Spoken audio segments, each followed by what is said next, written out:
ଆତ୍ମଦୋଷ ମଧ୍ୟ ଲୌକିକ ତଥା ପରଲୌକିକ ଭୋଗମାନଙ୍କର ଅସାରତା ନିରୂପଣ। ଭଗବାନ ଶ୍ରୀକୃଷ୍ଣ କହିଲେ, ପ୍ରିୟ ଉଦ୍ଧବ, ଯେ ସାଧକ ସେ ସର୍ବଦା ଭାବରେ ମୋର ଶରଣରେ ରହିବା ଆବଶ୍ୟକ। ସେ ସାବଧାନତାପୂର୍ବକ ମୋ ଦ୍ୱାରା ଉପଦିଷ୍ଟ ସଦ୍ଧର୍ମ ପାଳନ କରିବା ଉଚିତ। ନିଜର ବର୍ଣ୍ଣ, ଆଶ୍ରମ ଓ କୁଳ ଅନୁସାରେ ସେ ସଦାଚାର ମଧ୍ୟ ପାଳନ କରିବା ଉଚିତ। ସଂସାରୀ ଲୋକମାନଙ୍କର ଚିତ୍ତ ବିଷୟରେ ବୁଡ଼ି ରହିଥାଏ, ତେଣୁ ସେମାନଙ୍କ କର୍ମର ପରିଣାମ ସେମାନଙ୍କ ଅଭିଳାଷରେ ବିପରୀତ ହୋଇଯାଏ। ଏହା ଲକ୍ଷ୍ୟ କରି ଓ ଗଭୀର ଭାବରେ ଉପଲବ୍ଧି କରି ତୁମେ ଶୁଦ୍ଧ ଅନ୍ତଃକରଣରେ ସଂସାର ପ୍ରତି ବିମୁଖ ହୋଇଯାଅ। ଶୋଇଥିଲା ବେଳେ ସ୍ୱପ୍ନରେ ଦେଖାଯାଉଥିବା ନାନା ପ୍ରକାର ବିଷୟ ଜାଗ୍ରତ ହେବା ମାତ୍ରେ ମିଥ୍ୟା ବୋଲି ପ୍ରମାଣିତ ହୋଇଯାଏ। ଠିକ୍ ସେପରି ମନୁଷ୍ୟ ଜାଗ୍ରତ ଅବସ୍ଥାରେ ଯେଉଁ ସଂକଳ୍ପ ଗୁଡ଼ିକ କରେ ତାହା ମଧ୍ୟ ମିଥ୍ୟା। ଅଜ୍ଞାନ ହେତୁ ହିଁ ଏସବୁ ନାନା ପ୍ରକାର ଭ୍ରମ ଜାତ ହୋଇଥାଏ। ଯେ ମୋର ପରାୟଣ ମୋର ଭକ୍ତ ସେ ସକଳ କର୍ମ ନିଷ୍କାମ ଭାବରେ କରିବା ଉଚିତ। ସେ ସକାମ କର୍ମ କରିବା ଅନୁଚିତ। ଏପରିକି ଆତ୍ମଜ୍ଞାନ ଲାଭ ପାଇଁ ପ୍ରବଳ ଇଚ୍ଛା ରଖିଥିବା ଜିଜ୍ଞାସୁ ବିଧିବିଧାନକୁ ଅଧିକ ଆଦର କରିବା ଅନାବଶ୍ୟକ। ମୋର ପରାୟଣ ବ୍ୟକ୍ତି ଯମର ସମସ୍ତ ଅଙ୍ଗ ଅର୍ଥାତ୍ ଅହିଂସା, ସତ୍ୟ, ଅସ୍ତେୟ, ବ୍ରହ୍ମଚର୍ଯ୍ୟ, ଅପରିଗ୍ରହ ଏସବୁ ପୂର୍ଣ୍ଣରୂପେ ପାଳନ କରିବା ଆବଶ୍ୟକ।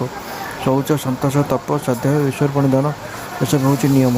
ସେ ଏସବୁ ମଧ୍ୟ ଯଥାରୀତି ପାଳନ କରିବା ଉଚିତ। ମୋତେ ଅର୍ଥାତ୍ ପରମତତ୍ତ୍ୱକୁ ଜାଣିଥିବା ଶାନ୍ତ ସ୍ୱରୂପ ଗୁରୁଙ୍କୁ ଈଶ୍ୱର ଜ୍ଞାନ କରି ସେ ତାଙ୍କର ସେବା କରିବା ଉଚିତ। ସେ ନିରାଭିମାନ, ମାତ୍ସର୍ଯ୍ୟ ରହିତ, ମମତା ରହିତ, ନିରଳସ ତଥା ଗୁରୁଙ୍କ ପ୍ରତି ଓ ମୋ ପ୍ରତି ହାର୍ଦ୍ଦିକ ଅନୁରାଗୀ ହେବା ଉଚିତ। ତତ୍ତ୍ୱ ଜିଜ୍ଞାସୁ ହୋଇଥିବାରୁ ସେ କାହାରି ପ୍ରତି ଦୋଷ ଦୃଷ୍ଟି ରଖିବେ ନାହିଁ। କୌଣସି କାର୍ଯ୍ୟକୁ କରିବାର ଅଯଥା ତରବର ହେବେ ନାହିଁ ଏବଂ ବୃଥା ବାର୍ତ୍ତାଳାପରୁ ଦୂରେଇ ରହିବେ। ତାଙ୍କ ଭିତରେ ସ୍ତ୍ରୀ, ପୁତ୍ର, ଗୃହ, ଭୂମି, ବନ୍ଧୁବାନ୍ଧବ ଓ ଧନସମ୍ପତ୍ତି ପ୍ରତି କୌଣସି ଆସକ୍ତି ନ ରହିବା ବାଞ୍ଛନୀୟ। ସେ ଉଦାସୀନ ଓ ସମଦୃଷ୍ଟ ହୋଇ ସକଳ ପଦାର୍ଥରେ ମୋତେ ହିଁ ସମର୍ପଣ ଦର୍ଶନ କରିବା ଆବଶ୍ୟକ। କାଠକୁ ଜଳାଉଥିବା ଓ ଆଲୋକିତ କରୁଥିବା ଅଗ୍ନି ଯେପରି ସେ କାଠଖଣ୍ଡଟିରେ ଭିନ୍ନ, ସକଳ ଶରୀରକୁ ଅର୍ଥାତ୍ ସମସ୍ତ ଜଗତ ପ୍ରକାଶିତ କରୁଥିବା ଆତ୍ମା ସେହିପରି ସ୍ଥୂଳ ସୂକ୍ଷ୍ମାଦି ଶରୀରମାନଙ୍କଠାରୁ ଭିନ୍ନ। ଆତ୍ମା ହେଉଛି ସେହି ପ୍ରକାଶ ଓ ସବୁର ସାକ୍ଷୀ। ରଡ଼ ନିଆଁରେ କାଠକୁ ଜଳୁଥିବା ଅଗ୍ନିର ଆକାର ପ୍ରକାର ଯେପରି ଜଳୁଥିବା କାଠର ଆକାର ପ୍ରକାର ଅନୁରୂପ ହୋଇଥାଏ, ଅର୍ଥାତ୍ ଜଳୁଥିବା ଅଗ୍ନି ଯେପରି ଜଳୁଥିବା କାଠର ଗୁଣଦୋଷ ଧାରଣ କଲା ପରେ ଜଣାପଡ଼େ, ଦେହରେ ପ୍ରବେଶ କରିଥିବା ଆତ୍ମା ସେହିପରି ଦେହର ଗୁଣଦୋଷ ବା ଧର୍ମ ଧାରଣ କଲା ପରେ ଜଣାପଡ଼େ ଓ ତା ଫଳରେ ଆତ୍ମା ଉପରେ ଦେହର ବିକାର ଆରୋପିତ ହୁଏ, କିନ୍ତୁ ଆତ୍ମା ଶରୀରଠାରୁ ପୃଥକ୍। ପରମାତ୍ମାଙ୍କ ଅଧୀନରେ ଥିବା ମାୟାର ତ୍ରିଗୁଣ ହିଁ ଜୀବର ସ୍ଥୂଳ ଓ ସୂକ୍ଷ୍ମ ଶରୀର ରଚନା କରିଥାଏ। ଏସବୁ ଶରୀର ପ୍ରତି ଅହନ୍ତ ମମତା ରଖିବା ହେତୁ ଆତ୍ମଜ୍ଞାନ ଆଚ୍ଛାଦିତ ହୋଇଯାଏ ଏବଂ ଦେହକୁ ଆତ୍ମା ଅର୍ଥାତ୍ ନିଜେ ବୋଲି ଧରି ନେବାରୁ ଜୀବ ସଂସାର ବନ୍ଧନରେ ବା ଜନ୍ମମୃତ୍ୟୁ ଚକ୍ରରେ ପଡ଼େ। ତେଣୁ ତତ୍ତ୍ୱ ଜାଣିବାକୁ ଇଚ୍ଛା କରିବା ଆବଶ୍ୟକ। ତତ୍ତ୍ୱ ଜାଣିଲେ ଆତ୍ମସ୍ୱରୂପକୁ ବୋଧ କରିହେବ। ଏହି ଆତ୍ମା ନିଜ ମଧ୍ୟରେ ହିଁ ପ୍ରତିଷ୍ଠିତ। ଆତ୍ମା ହେଉଛି ନିରଞ୍ଜନ। ସେ ସମସ୍ତ ପ୍ରକୃତି ଓ ଜୀବର ଅତୀତ, ତେଣୁ ସର୍ବଶ୍ରେଷ୍ଠ। ଏହା ଉପଲବ୍ଧି କରିପାରିଲେ ଜୀବ ଅନାତ୍ମ ବସ୍ତୁକୁ ଯେଉଁ ସତ୍ୟ ବୋଲି ଧରି ନିଏ ତାହା କ୍ରମଶଃ ଦୂର ହୋଇଯିବ। ଏହି ସତ୍ୟଜ୍ଞାନ ଲାଭ କରିବାକୁ ହେଲେ ଗୁରୁଙ୍କର ଆଶ୍ରୟ ନେବାକୁ ପଡ଼ିବ। ତାଙ୍କ ସାନ୍ନିଧ୍ୟରେ ବାସ କରିବାକୁ ପଡ଼ିବ। ଯଜ୍ଞ ପାଇଁ ଅଗ୍ନି ଉତ୍ପନ୍ନ କରିବାକୁ ଯେଉଁ ଅରଣି ମନ୍ଥନ ଯନ୍ତ୍ର ବ୍ୟବହୃତ ହୁଏ, ସେଥିରେ ଥାଏ ତଳେ ଖଣ୍ଡିଏ କାଠ, ଉପରେ ଖଣ୍ଡିଏ କାଠ ଓ ମଝିରେ ମନ୍ଥନ ଦଣ୍ଡ।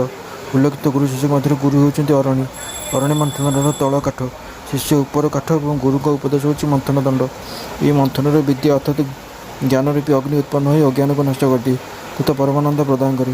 ଗୁରୁଙ୍କଠାରୁ ଜ୍ଞାନ ଲାଭ କରି ବୁଦ୍ଧି ସୂକ୍ଷ୍ମ ହୋଇଗଲେ ସେ ଅତ୍ୟନ୍ତ ସୂକ୍ଷ୍ମ ଶୁଦ୍ଧ ବୁଦ୍ଧି ମାୟାରୁ ଉତ୍ପନ୍ନ ତ୍ରିଗୁଣକୁ ଭସ୍ମ କରିଦିଏ। ତ୍ରିଗୁଣ ଭସ୍ମ ହୋଇଯିବା ପରେ ସେହି ଜିଜ୍ଞାସୁଙ୍କ ନିମନ୍ତେ ବିଶ୍ୱ ମଧ୍ୟ ରହେ ନାହିଁ। ଇନ୍ଧନକୁ ଜଳାଇ ସାରି ଅଗ୍ନି ଯେପରି ଶାନ୍ତ ହୋଇଯାଏ, ଗୁଣମାନଙ୍କୁ ଜଳାଇ ଭସ୍ମ କରିଦେବା ପରେ ସେ ବୁଦ୍ଧି ମଧ୍ୟ ସେପରି ଶାନ୍ତ ହୋଇଯାଏ। ଯଦି ଧରି ନିଆଯାଏ ଯେ କର୍ମ ବିଧାନ କରୁଥିବା ଶାସ୍ତ୍ରମାନଙ୍କ ମଧ୍ୟରେ ଭିନ୍ନତା ରହିଥିବାରୁ ଓ କର୍ମର କର୍ତ୍ତାମାନଙ୍କ ମଧ୍ୟରେ ବି ତାରତମ୍ୟ ରହିଥିବାରୁ ସେମାନଙ୍କୁ ମିଳିଥିବା ସୁଖ ଦୁଃଖାଦି ଫଳମାନଙ୍କର ତାରତମ୍ୟ ରହେ ଏବଂ ତଦନୁସାରେ ମିଳିଥିବା ଶରୀର, ଲୋକ ଓ ସେହି ଲୋକର ଭୋଗର ମଧ୍ୟ ତାରତମ୍ୟ ରହେ, ଏବଂ ଯଦି ଏହା ବି ଧରି ନିଆଯିବ ଯେ ସବୁ ପ୍ରାଣୀ ଓ ପଦାର୍ଥ ବା ପ୍ରବାହ ରୂପରେ ଉତ୍ପନ୍ନ ହୁଅନ୍ତି ଓ ନଷ୍ଟ ହୁଅନ୍ତି, ତେବେ ବୁଦ୍ଧିରେ ନାନାତ୍ମ ରୂପୀ ଭ୍ରମ ଉତ୍ପନ୍ନ ହୋଇଯିବ। କାରଣ ମନୁଷ୍ୟ ଯେଉଁ ସତ୍ୟପ୍ରଧାନ ଦେବତାମାନଙ୍କୁ ଆରାଧନା କରେ, ସେ ଦେବତାମାନଙ୍କର ଆକୃତି, ପ୍ରକୃତି ଓ ସତ୍ୟାଦି ଗୁଣମାନଙ୍କର ତାରତମ୍ୟ ଅନୁସାରେ ମନୁଷ୍ୟର ବୁଦ୍ଧି ତଦନୁରୂପ ଗୁଣରେ ଯୁକ୍ତ ହୋଇଯାଏ।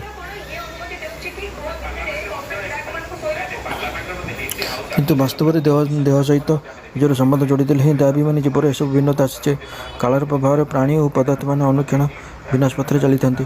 କର୍ମ କରିବାରେ ଜୀବ ସ୍ୱତନ୍ତ୍ର ନୁହେଁ କି ସେ ସୁଖ ଦୁଃଖ ଭୋଗିବାରେ ମଧ୍ୟ ସ୍ୱତନ୍ତ୍ର ନୁହେଁ। ସେ ଯଦି ପରାଧୀନ ହୋଇନଥାନ୍ତା ତେବେ ବାଧ୍ୟ ହୋଇ ଦୁଃଖ ଭୋଗନ୍ତା କାହିଁକି? କିଏ ବା ସୁଖ ଭୋଗିବାକୁ ନ ଚାହେଁ? ଦେଖାଯାଏ ଯେ କେହି ବିଦ୍ୱାନ ହୋଇ ମଧ୍ୟ ସୁଖୀ ନୁହନ୍ତି, ପୁଣି କେହି ମୂର୍ଖ ହୋଇ ମଧ୍ୟ ଦୁଃଖୀ ନୁହନ୍ତି। ସ୍ଥିତି ଏପରି ହୋଇଥିଲା ବେଳେ ମନୁଷ୍ୟ ନିଜର ଶକ୍ତି ସାମର୍ଥ୍ୟ ନେଇ ଅହଙ୍କାର କରିବା ବୃଥା। ପୁଣି କ'ଣ କଲେ ସୁଖ ବା ଦୁଃଖ ମିଳେ ଏବଂ କ'ଣ କଲେ ସୁଖ ଓ ଦୁଃଖ ନାଶ ହୋଇଯାଏ ତାହା ଜାଣିପାରିଲେ ମଧ୍ୟ ମୃତ୍ୟୁ ଯେ କେବେ ଆସିବ ତାହା ଜାଣି ହେବ ନାହିଁ, କି ମୃତ୍ୟୁକୁ କିପରି ଅନ୍ୟଥା କରାଯାଇପାରିବ ତାହା ବି ତାହା ବି କେହି ଜାଣେ ନାହିଁ। ଫାଶୀ ଦେବା ପାଇଁ ନିଆଯାଉଥିବା ଲୋକକୁ ଯେପରି କୌଣସି ପ୍ରକାର ଭୋଗ ସାମଗ୍ରୀ ସୁଖ ଦେଇପାରେ ନାହିଁ, ସେପରି ପ୍ରତ୍ୟେକ ମଣିଷର ମୃତ୍ୟୁ ସୁନିଶ୍ଚିତ ରହିଥିଲା ବେଳେ ମରଣଧର୍ମୀ ମନୁଷ୍ୟକୁ କୌଣସି ବସ୍ତୁ ବା କିପରି ସୁଖ ଦେଇପାରିବ? ଇହଲୋକ ଯେପରି ଦୋଷଯୁକ୍ତ, ପରଲୋକ ସେପରି ଦୋଷଯୁକ୍ତ। ସେଠାରେ ମଧ୍ୟ ସ୍ପର୍ଦ୍ଧା ଅର୍ଥ ପ୍ରତିଯୋଗିତା ଅସୂୟା ଧୀରେ ଧୀରେ କ୍ଷୀଣ ହେବା ଓ ଶେଷରେ ନାଶ ହେବା ଏସବୁ ଲାଗି ରହିଛି। ପୁଣ୍ୟ କ୍ଷୟ ହୋଇଗଲେ ସେଠାରୁ ଅଧପତନ ହୋଇଥାଏ।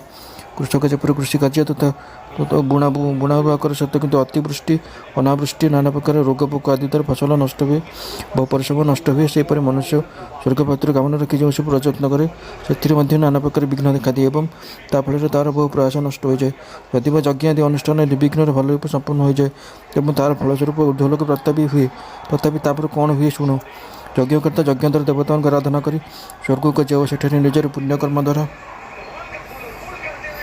ଉପାର୍ଜିତ ଦିବ୍ୟଭୋଗ ଦେବତାଙ୍କ ପରି ଭୋଗ କରେ। ସେଠାରେ ତାର କର୍ମ ଅନୁସାରେ ତାକୁ ଏକ ଚକଚକିଆ ବିମାନ ମିଳେ ଏବଂ ସେଥିରେ ବସି ସେ ସୁର ସୁନ୍ଦରୀମାନଙ୍କ ସହିତ ବିହାର କରେ। ଗନ୍ଧର୍ବମାନେ ତାର ଗୁଣଗାନ କରନ୍ତି। ତାର ରୂପ ଲାବଣ୍ୟ ଦେଖି ଅନ୍ୟମାନଙ୍କର ମନ ପ୍ରଫୁଲ୍ଲ ହୁଏ। ଯେଉଁଠିକି ଯିବାକୁ ଇଚ୍ଛା କରେ ତାର ବିମାନ ସେଠିକୁ ଚାଲିଯାଏ। ବିମାନର ଘଣ୍ଟିଗୁଡ଼ିକର ଧ୍ୱନି ଦିଗ ଦିଗକୁ ଗୁଞ୍ଜାୟିତ କରିଦିଏ। ସେ ଅପ୍ସରାମାନଙ୍କ ସହିତ ନନ୍ଦନବନ ଆଦି ଦେବତାମାନଙ୍କର ବିହାର ସ୍ଥଳରେ କ୍ରୀଡ଼ା କରି ଏତେ ଆତ୍ମା ରହିଯାଏ ଯେ ତାର ପୁଣ୍ୟ ବଳ ଯେ ସରି ଆସିଲାଣି, ତାକୁ ଏଥର ସ୍ୱର୍ଗରୁ ଯେ ଖସାଇ ଦିଆଯିବ ଏକଥା ତାର ଆଦୌ ଖିଆଲ ନାହିଁ। ପୁଣ୍ୟ ବଳ ଥିବା ଯେ ସ୍ୱର୍ଗରେ ମଉଜ ମଜଲିସ କରେ। ପୁଣ୍ୟ କ୍ଷୀଣ ହୋଇଗଲେ ସେ ଚାହୁଁନଥିଲେ ବି କାଳ ତାକୁ ତଳକୁ ଠେଲିଦିଏ। ଯଦି କୌଣସି ମନୁଷ୍ୟ କୁସଙ୍ଗରେ ପଡ଼ି ଅଧର୍ମପରାୟଣ ହୋଇଯାଏ, ନିଜ ଇନ୍ଦ୍ରିୟମାନଙ୍କର ଅଧୀନ ହୋଇଯାଏ, ନୀତିନିୟମ ନ ମାନି ସ୍ୱେଚ୍ଛାଚାରିତାଚରଣ କରେ, କୃପଣ ହୋଇଯାଏ, ଲମ୍ପଟ ହୋଇଯାଏ, ପ୍ରାଣୀମାନଙ୍କୁ ଦୁଃଖ ଦିଏ ଅଥବା ବିଧି ବିରୁଦ୍ଧ ପଶୁବଳ ଦେଇ ଭୂତ ପ୍ରେତଙ୍କୁ ପୂଜା କରେ, ତେବେ ତାକୁ ବାଧ୍ୟ ହୋଇ ଅନ୍ଧକାରମୟ ନରକରେ ପଡ଼ିବାକୁ ହୁଏ। ସକଳ ପ୍ରକାର ସକାମ କର୍ମ ପରିଣାମରେ ଦୁଃଖ ହିଁ ଦିଏ। ଯେ ନିଜ ଦେହ ପ୍ରତି ଅହନ୍ତ ମମତ ରଖି ଦେହ ସର୍ବସ୍ୱ ଜୀବନଯାପନ କରେ, ତାକୁ ଜନ୍ମମରଣ ଚକ୍ରରୁ ତ୍ରାହି ମିଳେ ନାହିଁ।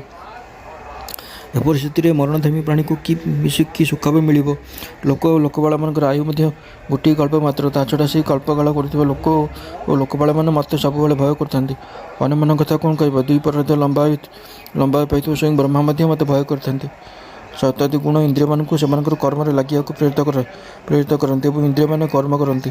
ଜୀବ ଅଜ୍ଞାନବଶତଃ ଶତାଦି ଗୁଣ ଇନ୍ଦ୍ରିୟମାନଙ୍କୁ ନିଜ ସ୍ୱରୂପ ବୋଲି ଭାବେ ଏବଂ ସେମାନଙ୍କର କୃତକର୍ମ ସହିତ ନିଜର ସମ୍ବନ୍ଧ ଯୋଡ଼ିବା ଫଳରେ ସୁଖ ଦୁଃଖ ଭୋଗ କରେ। ଯେପର୍ଯ୍ୟନ୍ତ ଶରୀର ଆଦି ପ୍ରତି